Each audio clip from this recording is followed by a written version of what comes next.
What is up, everybody? It's over here today, and we have to talk about Ubisoft. Apparently, Ubisoft is following the trend of next-gen games, next-gen next-gen games being charged of $70. They are now moving their games to that price point, which is kind of shocking because their games don't really sell that well to begin.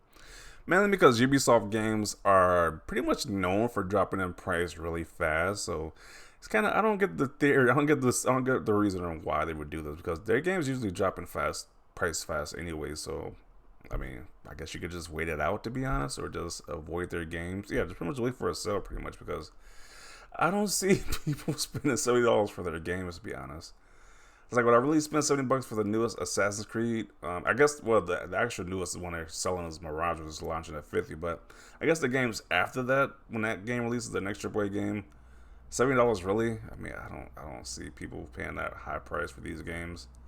Um, yeah, I just don't see it. Like they have some like I love like a lot of Ubisoft games like Far Cry, but I really pay $70 for a Far Cry game.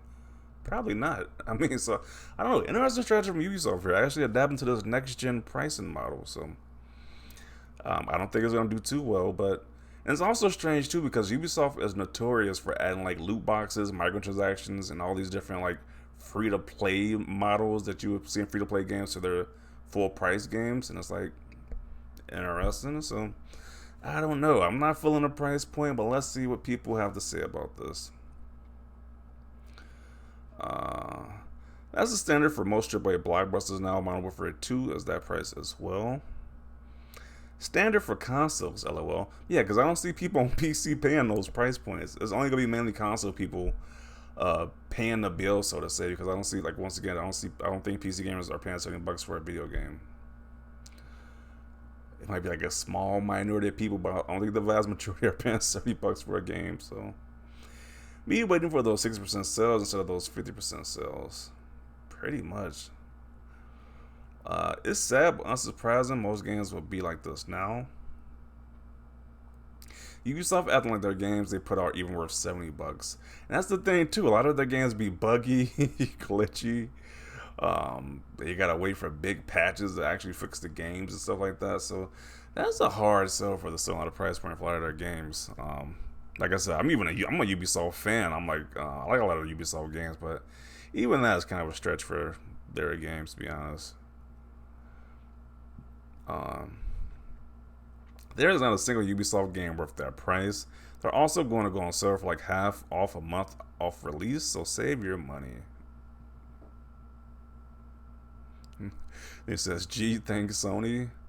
Yeah, once the Sony was the one of the big three who decided to do it, it's kind of like it kind of leaves the door open for these other companies to do it. They say, "Hey, if Sony's doing it, why not the rest of us do it as well too?"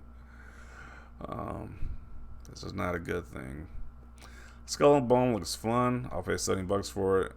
Okay, somebody says they'll pay that price point.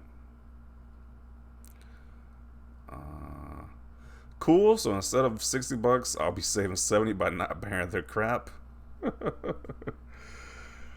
uh, they're not even worth $20.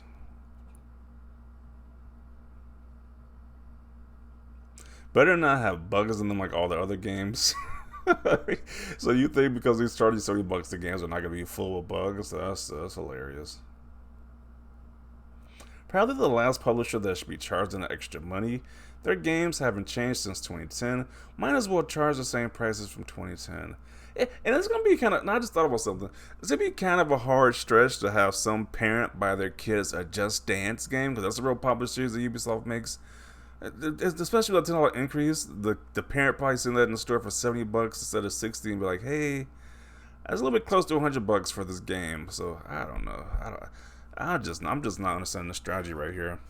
I'm like sure, but maybe like the sports games, the Call of Duties, the maybe those games get away with it, but Ubisoft games, I don't know.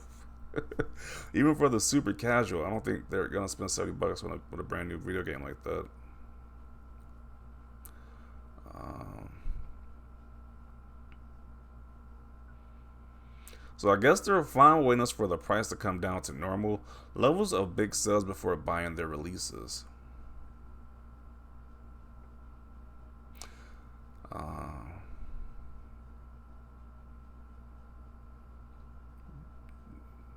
Yeah, a lot of people are saying they're not even going to buy their games. They think it's just way overvalued, which, like I said before, Ubisoft games drop in price very fast anyway. So, interested in going with this strategy or actually increasing the prices of their games.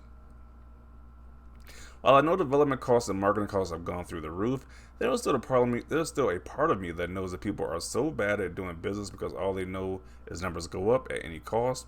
The average person is already at a financial breaking point here. Especially with Ubisoft games like that, bro. It's like, there's a very few amount of games that can make me budge with the buying a certain price point. Like the God of Ragnarok, I'll buy that game at $70, but a Ubisoft game in comparison, no way. And I love the Far Cry series and Assassin's Creed series, but I'm not spending $70 for those games. And those are the ones I do like. So, interesting strategy to say the least. This is the most Ubisoft thing I heard all day. It's insane how the quality of their games just got worse over time, and they do this plus microtransactions that really don't deserve a single cent from anyone. I don't really buy Ubisoft games anyway, so no sweat off my back. Terrible. Ubisoft games hold value like a wet paper bag. Just wait a month after any release and pay a fraction of the price. This will be the first game to sell 0 copies. Cool, I just won't buy it. So a lot of people are saying they won't buy these games at that price point. So interesting. Well, the next game that drops is $70 for Ubisoft. With that game flop, pretty much. Who knows? Because it's looking like it from like the reception so far. I'm seeing people saying they're not paying that price point for these games. Wait for a sale. Most video games aren't even worth $60, to be honest. Yeah, that's kind of true.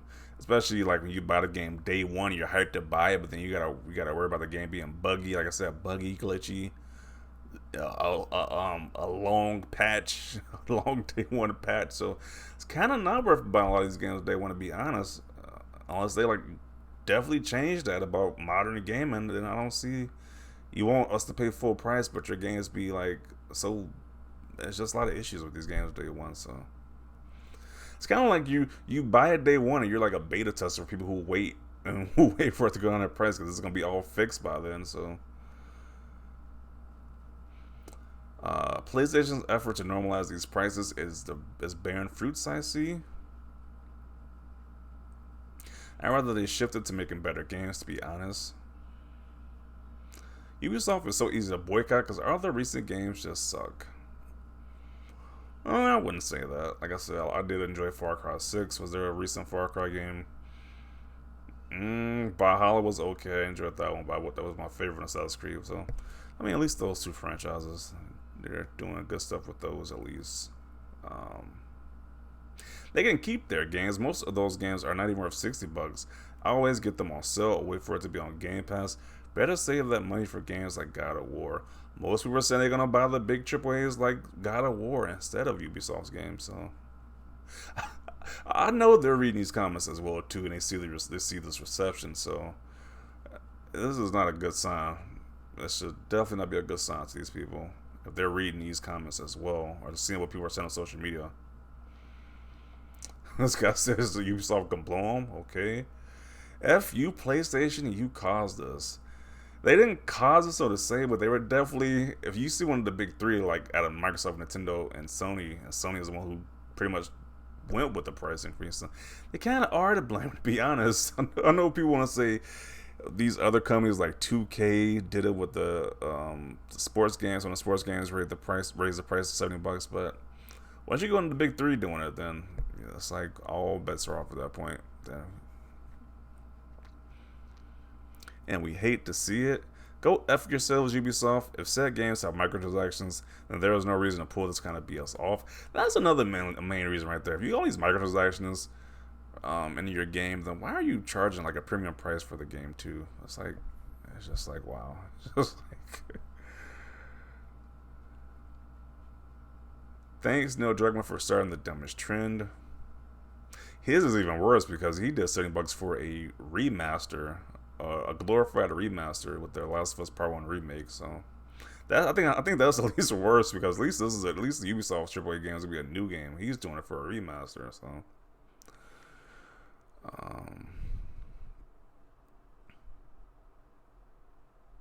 and I will continue to not buy them. Yeah, so you get the gist of it. People are saying they're not gonna buy these games, which I kind of thought was gonna happen before I even started reading. I suppose that people aren't gonna buy these games at full price. So yeah, like I said before, a strange strategy from Ubisoft. They're apparently just following the leader of these other companies, mainly like Sony and other companies. But I think it's gonna go over too well for these guys to raise the price by $70.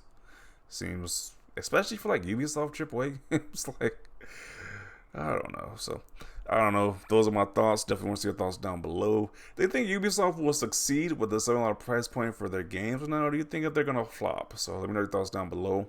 Leave a like this video, and as always, thanks for watching, and peace.